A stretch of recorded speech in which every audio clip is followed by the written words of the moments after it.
Maqaa Abbaa, kan Ilmaa, kan Hafuura Qulqulluu, Waaqa tokko. Ameen. Kiristoos du'a ka'eera, aangoo fi humna guddaatiin seexaanni hidhameera, addaan bilisa baheera. Sichi nageenyiif gammachuu addunyaa hundumaaf taa'eera. Kabajamtootaa fi jaallatamtoota maatii Waaqayyoo kan Yesuus Kiristoos isin jaallatu, isinis kan Kiristoos jaallattan, sagalee Hafuura Qulqulluu kana kan dhageessan hundumti keessan bakkuma jirtanitti nageenyi Waaqayyo Abbaa, nageenyi Waaqayyo Ilmaa, nageenyi Hafuura Qulqulluu isiniif haa ta'u. Amma akka fedhaa fi jaalala Waaqayyootti daqiiqa muraasaadhaaf sagalee Waaqayyoo waliin baranna. Waaqayyo Abbaan keenya inni iccitiisaa abbootii qulqullootaaf bane, nufillee qalbii keenya banee akka qalbeeffannu fi akka hubannu fedha feeyyamaa sanuuf haa ta'u. Kanatti aansuudhaan barumsa kan itti barannu mata dureen barumsa keenya akkas jedha. Isin yaa ijoollee koo wanti nyaatamuu qabdu kan jedhu ta'a. Wangeelaa Yohaannis boqonnaa 21 lakkoofsa 5 irratti kan argannudha. Gaafii kana kan gaafate qorichi keenya Yesuus Kiristoos.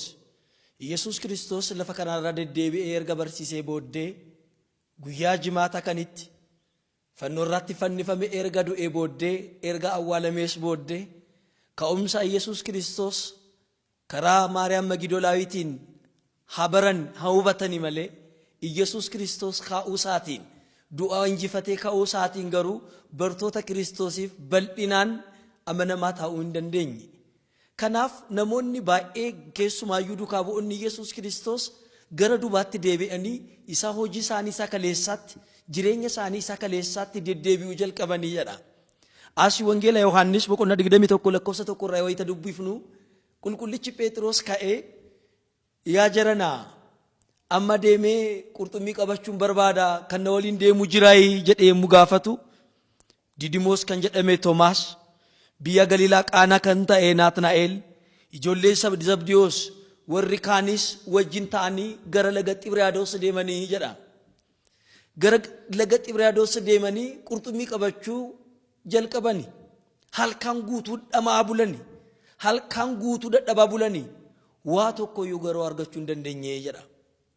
Yaadatu taanaan wangeela Luqaas boqonnaa 5 lakkoofsa 5 irraa jalqabnee yemmuu dubbifnu qorichi keenya Yesuus Kiristoos jalqabaa lallabaa wangeela yemmuu jalqabu Phexros ilma Yoonaa Simoon jedhamee yemmuu waamamu san laga kanarratti saaphana isa darbatee qurxummii qabachuudhaaf baay'ee dhamaa baay'ee ifaaja akka bulee fi ganama irratti Yesuus Kiristoos dhufee yaa namicha nana adoonii kee kana naaf eeyyamtaa laata irraa dhaabadhee wangeelaan barsiisaa jedhee yemmuu gaafatu tolee jedhee meeshaa isaa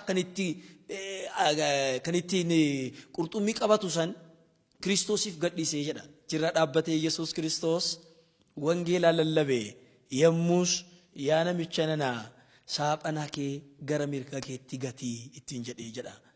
Yemmuus qurxummii baay'ee saaphanni isaa gatarsaa'utti qurxummiin baay'ee isaaf ta'ee jedha.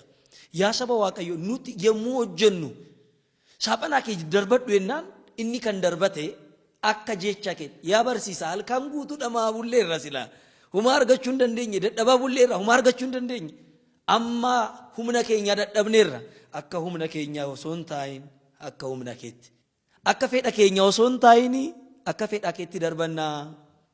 Yaa saba Waaqayyo galaanaan kan fakkeeffamte addunyaan kun akka nuti biddeen nyaannu akka nuti qufnee bullu Waaqayyoon akka abbaatti nu soora akka ilmaatti immoo nu gaafata. Akka abbaatti nutti kenna akka ilmaatti immoo kennaa jedhee nu gaafata. Yeroo baay'ee bataskaana keessatti kurnoo fidaa galchaa galfadhaa Waaqayyoodhaaf waan barbaachisu hundumaa kennaa yemmuu jedhamnu akkamitti Waaqayyo nu gaafata jireenyuu akkatti mi'aayeera.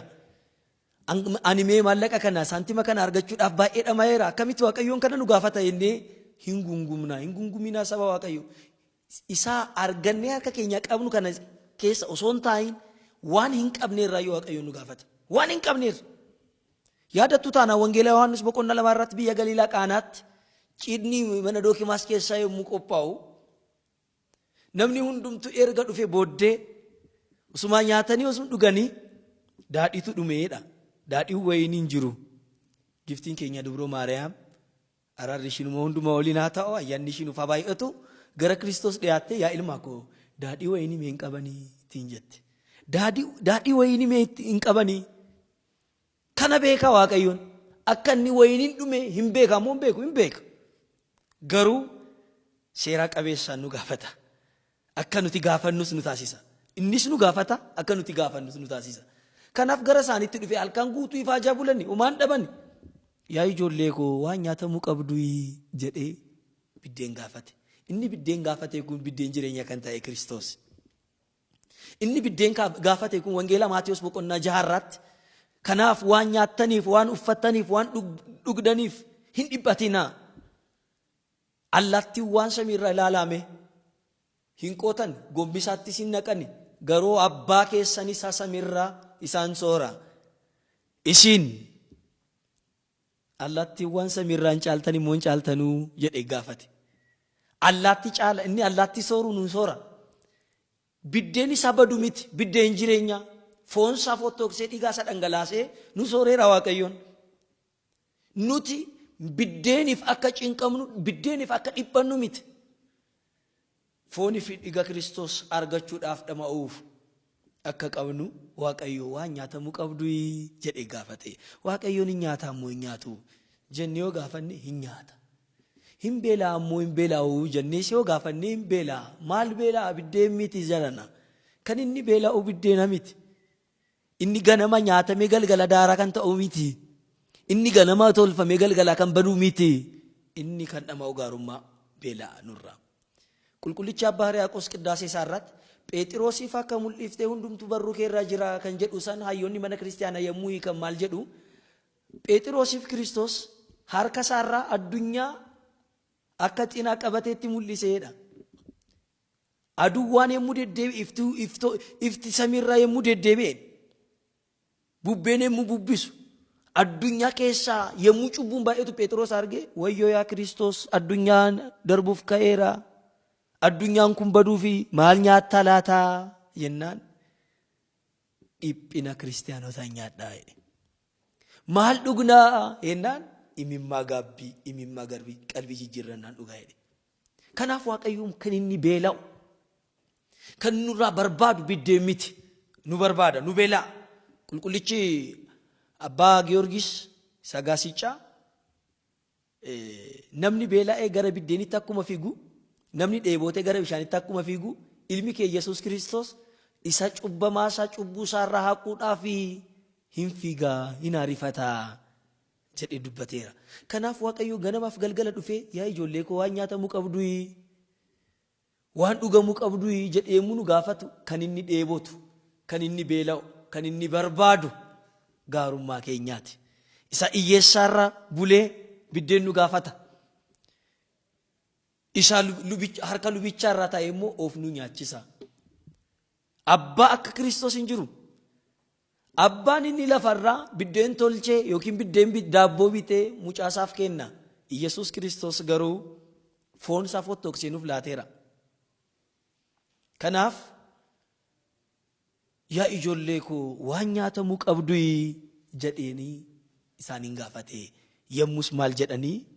Hin qabnu. Hin qabnu. Hin qabnu jechuun kana, hin qabnu jechuun keenya kana maalidha laata? Amma Waaqayyoon biddeen nu gaafate dhufe yaa ijoollee koo waan nyaatamuu qabdu, waan nyaatamuu dhiisiti, waan dhugamuu hin qabnu jenna. Manni keenya oduuwaadha jennee rakkoo keenya baay'ifna. Hin qabnu.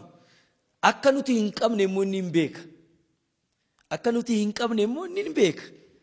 Akka nuti rakkanne immoo inni hin beeka. Rakkoo keenya hin beeka.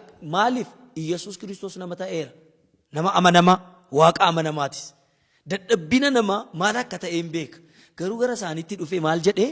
Waan nyaatamuu qabdu jedhee isaaniin gaafate. Isaanis hin qabnu jedha. Amma saaphanicha gara mirgaatti darbadhaa isaaniin jedhee. Gara maalitti? Gara mirgaatti. Mirgi jechuun humna jechuudha. Mirgi jechuun aangoo jechuudha. Mirgi jechuun immoo cimaa jechuudha. Gara ciminaa kootti gara humna kootti deebi'a, gara kootti deebi'a. Mirgi ana, mirgi keessan ana gara mirgaatti darbadha jechuun gara kootti koottaa gara kootti deebi'a jechuudha. Yaa saba Waaqayyoo, nuti mirga nutti fakkaatee gara bitaatti baay'ee fiigneerra. Gaarii nutti fakkaatee gara yeeraatti, ifa nutti fakkaatee gara dukkanaatti, jireenya nutti fakkaatee gara du'aatti, qulqullina nutti fakkaatee gara cubbutti fiigneerra. Baroota meeqa gara dubaatti yommuu jireenya keenya yommuu sakattaanu kana ilaalla. Saaphana keessan gara mirgaatti gataa yennaan baay'ina qurxummichaan kan ka'e saaphanicha gatarsaa'utti argitanii eebbi Waaqayyoo akka bakka ta'e. Eebbi Waaqayyoo hammam akka ta'e hubadha. Saaphanni isaanii hagatni tarsaa'utti sugni Kiristoosiin, sagalee Kiristoosiin kan kenname hundumtu ni ajajama sila ta'eef gara saaphanichaatti ol galan haga saaphanni isaanii tarsaa'utti. Kanan dura saaphanni isaanii tarsaa'e babbadeera. Amma garuu saaphanni isaanii hin tarsaane. Kanaaf amma Iyyasuus Kiristoos gaafachuu isaatiin isaan nama tokkotu dhufe waan isaan gaafate isaanitti fakkaateedha. Hin beekne laga Xibraados bukkeetti hin beekne. Isaan hin hubanne yemmus maal jedhee gooftaa kan jaallatu kan jedhame qulqullichi Yohaannis inni mee gooftaadha isaaniin jedhe. Inni mee gooftaadha. Hin jenna laata. Yemmuu sugni Waaqayyoo nuuf baay'atu, yemmuu eebbi baay'atu, gombi isaan keenya midhaaniin, sanduuqni keenya maallaqaan, qeen keenya ijoolleedhaan, eebbaan yemmuu guutamu kuni mee hojii gooftaati jenna immoo hojii kootii jenna. Silaa baradheef, silaa dhama'eef, silaa daldaleef argadhe jenna immoo Waaqayyoon nu eebbiseenna. Namni Waaqayyoon alaa dhama'u ufumaaf dhama'a. Namni Waaqayyoon alaa nyaatullee tasgabbii hin qabu, boqonnaa hin qabu yaa saba Waaqayyo. Kanaaf maal jedhee gara mirgaatti gataa. Gara mirgaatti yemmuu inni gatan, yemmuu isaan saaphanicha gatan, qurxummii baay'eetu gara saaphanichatti galee. Amma Kiristoos irraa fagaannee, Kiristoos irraa adda baanee, Kiristoosiif dugda keenya kenninee, bitaa keenya qabannee kan fiigaa jirru baay'een keenya jirra. Inni faajina hin dhamaan. Ofiif garuu maallaqa baay'ee lakkoofnaa, boqonnaa garuu hin qabnu. Maallaqa keenyaan siree bituu dandeenya, firaashii bituu dandeenya, hirriba garuu hin qabnu. Manni haala kaa'u, namni hirribaa dhabee akkamitti akka bulu. Makiinaa maal fakkaatu, konkolaataa maal fakkaatu oofa. Garuu konkolaachisni sunis, konkolaatichis Kiristoosiin ala taa'inaan gara Kiristoos hin geessu. Kiiloomeetira meeqa deemuu danda'a, gara Kiristoos biraa garuu deemuu hin danda'u. Namoonni baay'ee nyaataniiru, nyaatanii coomaniiru, nyaatanii gabbatanii furdataniiru. Garuu Kiristoos nyaanne taanaan wangeela Yohaannis boqonnaa 6 lakkoofsa 36 irraa jalqabnee yommuu ilaallu namni foon koo nyaatu, namni dhiiga koo dhugu jireenya bara baraa argata. Anis isa keessaan jiraadha, innis na keessa jiraata. Jireenyi Kiristoosii waliin jechuun kanaadha. Nyaanni Kiristoosii waliin nyaachuun immoo maal akka ta'e immoo wangeela Luqaas boqonnaa 24 nutti hima. Akkasuma akkuma Phexros fa'a kana Yesuus Kiristoos erga du'ee booddee abdiin isaanii faanuma du'e warri biyya Emaus keessa jiraatan abdiin isaaniis faanuma du'e. Waggaa 3 ji'a 3 biddeen tolchanii biddeen bitanii hin beekan, uffata qabatanii hin beekan. Yesuus Kiristoos faana yommuu jiraatan dhukkubsatanii hin beekan. Abdiis kutatanii gara addunyaas dhamaanii gara addunyaas yaadda'anii hin beekan. Garuu Yesuus Kiristoos innaa du'u abdiin isaanii faanuma du'e. Akka inni ka'uu hin qalbeeffanne, akka inni ka'uu hin hubanne sila ta'eef gara biyya isaaniitti gara mandaraa Emaus jedhamtutti deemanidha. Waa'ee Yesuus Kiristoos dudubbachaa, waa'ee isaa haasa'aa gara biyya Emaus yommuu deeman namichi tokko keessuma fakkaatee isaan jidduu argamee yaa jaroota nanaa akkasitti dadhabdanii akkasitti utuma laaftanii waa'ee eenyu dubbattu laata jenna. Ati biyya Yerusaalemiif keessummaadha. Luboonni fi hangafni luboonni guyyaa 3 kanan duraa namicha Waaqayyoo fi nama fuulduraatti eebbifamaa kan ta'e Yesuus Kiristoos akka isaan ajjeesan hin barree, nama gaarii akka isaan ajjeesan hin barree. Garuu dubartoonni tokko gara awwaalichaa deemanii foon isaa dhabneerra jedhanii nutti himanii garuu amanuu hin dandeenye jedhanii. akkamitti kana wallaaltanii jedhee abboomi Musee irraa kaa'ee kitaaba kakuu moofaa keessatti waa'ee Yesuus Kiristoos isa caafame hundumaa isaaniif barsiisaa isaaniif himaa gara biyya Emaahusitti yommuu galgalaa'uu qaqqabanidha. Yaa namicha nanaatoo keessummaadha ol galiitiin waliin nyaadhu isaaniin jedhan. Ol galiitiin waliin nyaadhu. Innis isaan waliin galee maaddii dhiyeessanii biddeenicha eebbisee kutee isaaniif yommuu kennu ijji isaanii hin banameedha. Iyesuus Kiristoos akka ta'e hubatanii eebbifnee maqaa isaatiin yommuu eebbifne isaa waliin yommuu nyaannu biddeen isaa nuti nyaannu kana kan nuuf kenne Iyesuus Kiristoos akka ta'e hubanna jechuudha. Iyesuus Kiristoos immoo waan nyaatamuu qabdu jedhee gaafatee ganda keenya mana keenya dhufee balbala keenya rukutee nu gaafachuu danda'a. Yommuu inni nu gaafatu balbala keenya yommuu bannu biddeen yommuu dhiyeessinu immoo qobaan nyaatu isaa waliin nyaanna. Mul'ata Yohaannis boqonnaa 3 irratti yommuu ilaallu anoo kunoo balbala kee irra dhaabadhee balbala kee rukutaa namni anaaf banu yoo jiraate olan seena isaa wajjin sirbaata nyaadha jedhe. Kiristoos wajjin nyaachuu jechuun amma jirana. Kiristoos wajjin nyaachuu jechuun akka salphaatti sin ilaalina. Kiristoos wajjin nyaachuun akkamitti danda'ama jettanii yoo gaafattan taanaan galaati qorroba. Akkamitti Kiristoos waliin nyaachuun danda'a? Hin danda'ama jettu taanaan hin danda'ama. Akkamitti yoo jettan galaati qiddaasee qaddasiisaa. Qiddaasee gubbaa dhaabadhaa. Iyesuus Kiristoos qaamaan argattu. Qiddaasee yommuu qaddasiiftan foon isaa argattu. Isaa waliin nyaattu, isaa waliin dhugdu. Kanaaf yaa saba Waaqayyo Iyesuus Kiristoos gara laga Xibriyaadoosi dhufee yaa ijoollee koo waan nyaatamuu qabdu jechuunsaa kan inni nyaachuu barbaadu biddeen baduu osoo hin taane nu barbaada. Nun beela'a jechuudha. Wangeela Yohaannis boqonnaa 4 irratti gara biyya Samaariyaatti yommuu deemu bishaanicha bukkee bartoonni isaa biddeen bitachuu gara magaalaatti deemaniiru. Nitiin tokko dhufte cubbamtu tokko namni kan ishee jibbe gara Kiristoos dhufte isheetti hime bishaan noo baasee jedhee gaafate ati saba Yihudaa yommuu taatu ani saba Samaariyaa yommuu ta'u akkamitti bishaan na gaafatta jecha kan amma barana sirriitti kan barameedha amma ati sanyaa baluu kun akkamitti ta'a waliin jenna. Isheenis kanuma jette kanuma dubbatte. Namnichi ni bishaan si gaafatu kun eenyu akka ta'e otoo hubattee isaarra bishaan gaafatte eenyudhaati? Yaaqoob irraa caalta nan caala. Itti hime eenyummaa isaatti hime. Isheenis gammadde gara addunyaatti deemte. Bartoonni isa biddeen bitan yommuu dhufan barsiisaa nyaadhu eenyaan ani nyaadhu. Namaatu fidee fi taa'inna laata yommuu gunguman waan isin hin beektan kan ani nyaadhuun qabaa jedhe. Kan inni nyaatee itti gabbate kan inni nyaatee itti kufe niitittiin sun yookiin dubartittiin sun gara isaatti deebi'uu isheeti. Gara Yesuus Kiristoos deebi'uu isheeti. Amma inni kan beela'u inni waan nyaatamuu qabdu kan nun jedhu nuti gara isaatti akka deebinu nuti gara jireenya bara baraatti akka deebinu akka nuti qalbii jijjiirrannu isa beelaa akka baafnu isa dheebote akka obaafnu isa daara akka baafnu fi innaan nu dhufu mirgaas akka dhaabbannuuf waan nyaatamuu qabdu jedhe nu gaafata. Kanaaf yaa saba Waaqayyo iyyeessi inni daandii qarqara ta'ee nu kadhatu sun waan nyaatamuu barbaacha jira. Inni afaan Kiristoos isaaf kenna. Inni qullaa ta'e ganamaaf galgala bonaaf ganna aduu fi qorri isaarratti kan itti deddeebi'aa jiran yommuu ilaallu qaamni sun qaama Kiristoos kan Kiristoos isaaf du'eedha. Dhiiga Kiristoosiin kan bitameedha. Isaatti uwwistu taanaan Kiristoos uwwistanistu. Isaaf obaastu taanaan Kiristoos obaastanistu jechuudha. Kanaaf yaa saba Waaqayyoo waan nyaatamuu qabdu jedhamne yommuu gaafannu hin qabnu jenna. Amma garuu jedha Waaqayyoon. Amma garuu gara mirgaatti sabanicha darbadhaa gara mirgaatti adeebinu. Yaa saba Waaqayyo dhukkubni amma inni dhufe gara Waaqayyootti akka deebinu carraa nuuf kenneera. Kunu carraa guddaati. Biyyi inni aangoo qaban inni qarooman hundumti isaanii du'aa jiru. Nuti garuu akkasitti miti. Waaqayyoon nu eegeera.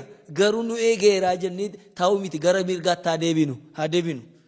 Cubburra haa deebinu. Sanyii wal qoodurra haa deebinu. Yaada wal qoodurra haa deebinu.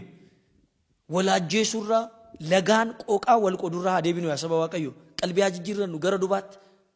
Koottaa gara kootti deebi'aa. Koottaa gara Waaqayyootti haa deebinu jedha qulqullichi Hoosee. Inni nu cabseera. Inni nu supha. Inni nu rukuteera. Inni isaatu nu fayyisaa jedha. Gara Waaqayyootti deebinee biddeen bara bara jireenya bara bara kan ta'e fooniif dhigasa nyaannee qalbii jijjiirrannee dhaaltuu mootummaa isaa akka taanu fedha feeyyamaa isaa nuuf haa ta'u. Haga ammaatti kan nu barsiise kan nu gorse Waaqni abbootii keenya Yesuus Kiristoos ulfinni isaaf haa ta'u.